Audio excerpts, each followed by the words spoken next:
नमस्कारम, मैं आचार्य शुभम आप सभी का हार्दिक स्वागत अभिनंदन करता हूं। आज हम सभी लोग जानेंगे कि जो हम पितृपक्ष में तर्पण करते हैं पितरों के निमित्त, उसका क्या फल मिलता है। एक एक पितर को तिल मिश्रित जल की 3-3 अंजलियां प्रदान करना चाहिए।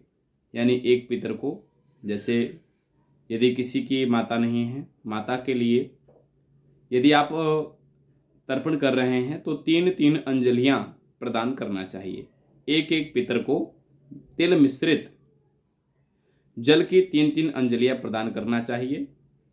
इस प्रकार तर्पण करने से जन्म से आरंभ कर तर्पण के दिन तक किए पाप उसी समय नष्ट हो जाते हैं। ध्यान से सुनिएगा, यदि आप इस प्रकार से तर्पण करते हैं तो जन्म से आरंभ और तर्पण करने वाले दिन तक जो आपके किए गए पाप हैं उसी समय नष्ट हो जाते हैं। तर्पण ना करने से पाप क्या लगता है। जैसे बहुत सारे लोग हैं तर्पण नहीं करते हैं। तर्पण नहीं करने से क्या उससे हानियां होती हैं, क्या पाप लगता है, उसको भी जानना चाहिए।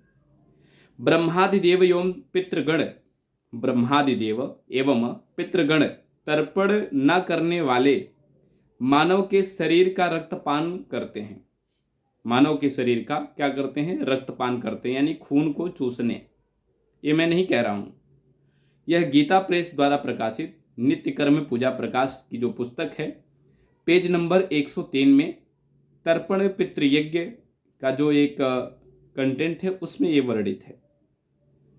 क्योंकि यदि आप तर्पण नहीं करते हैं, यदि आप तर्पण नहीं करते हैं अपने पितरों के निमित्त, तो ब्रह्मादिदेव एवं पितृगण, ब्रह्मादिदेव भी और पितृगण भी, आपके जो पितृगण हैं वह भी तर्पण न करने वाले मानव के शरीर का रक्तपान करते हैं। यानी खून को वो चूसते हैं, पीते हैं। रक्तपान मतलब पान करते हैं, पीते हैं।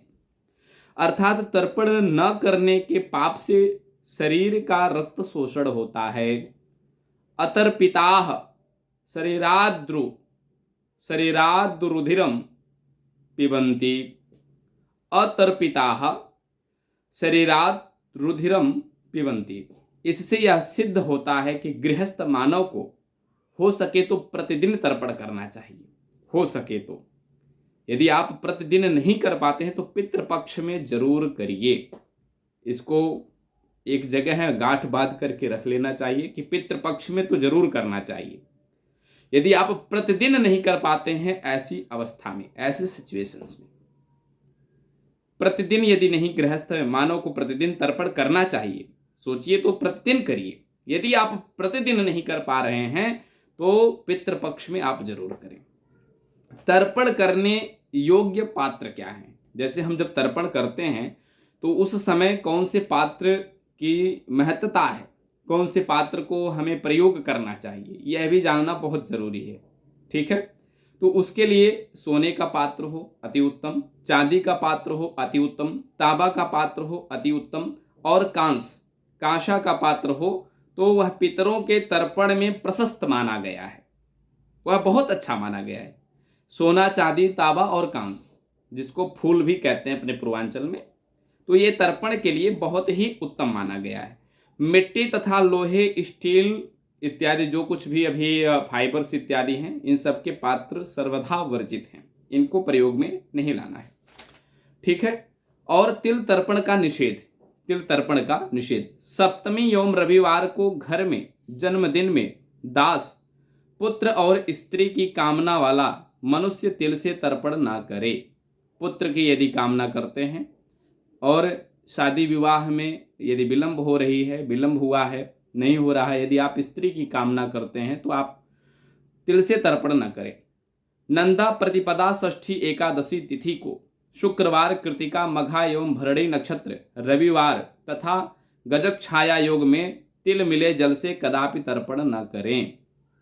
कुशा के अग्रभाग से देवताओं का, मध्य भाग से मनुष्यों का और मूल भाग के मूल तथा अग्रभाग से पितरों का तर्पण करें। इस प्रकार से तर्पण करना चाहिए। नेक्स्ट सेशन में हम तर्पण करने की विधि पर भी चर्चा करेंगे। यदि आप लोगों को ये जानकारी अच्छी लगी हो तो आप लोग फॉलो करिए, शेयर करिए, अपने बंधुजनों के पास भी प्रेषित करिए। राधे राधे। जय जय श्री सीताराम।